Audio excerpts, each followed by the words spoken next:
Today I will read you the story of Palko and his donkey. Before starting the story, don't forget to subscribe to my channel and support me. A village boy named Palko had a donkey. One day, while walking through a dense forest, he came across a dwarf. The dwarf was sleeping under a bush, but as the donkey passed by, it stepped on the dwarf's hat. The dwarf jumped up angrily and started scolding Palko. "Why aren't you paying attention, foolish boy? That's a donkey. Shouldn't you be watching where it steps? Do I have to do it for you?" Palko glanced at the crushed hat. It was completely ruined. "Well, what can I do?" he thought, and, instead of blaming his donkey, he blamed the dwarf. "Well, why aren't you watching your own hat?" The dwarf was so furious that he started stomping his feet in anger. "All right then," he shouted. "I will teach you a lesson. From now on, your donkey will repeat every word you say." Palko just laughed. "That's impossible. Even if it happens, it will only be fun for me." But before he could finish speaking, the dwarf disappeared. Still amused, Palko turned to his donkey. "Let's go, donkey." But to his shock, the donkey spoke too. "Let's go, donkey."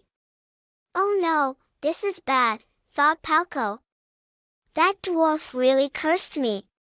No matter what Palko said, the donkey repeated it. After an hour of trying to get the donkey to move, Palko lost his patience. He picked up a stick and hit the donkey, but the donkey kicked him hard in return, sending him rolling straight into a muddy swamp. Palko shouted, "Help! Help!" But of course, the donkey also cried, "Help! Help!" Hearing the calls, some woodcutters rushed over and pulled Palko from the swamp. But when they heard another voice yelling for help, they looked around in confusion. "Who else is crying for help?" they asked. Palko sighed, "It's my donkey." The woodcutters didn't believe him.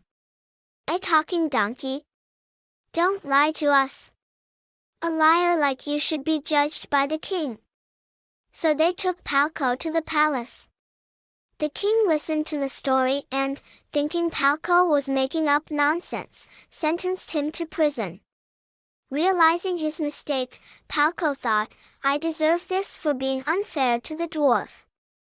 Then he turned to the king and said, "Your Majesty, I accept my punishment, but before I go, may I say goodbye to my donkey?"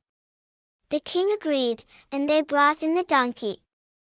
As Palko turned to the king again, he pleaded, "Your Majesty, please, I am innocent." And at that moment, the donkey also said, "Your Majesty, please, I am innocent." Everyone in the court gasped. The king burst into laughter.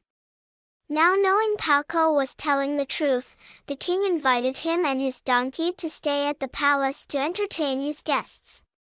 From that day on, Palko never treated anyone unfairly again. Thank you for listening.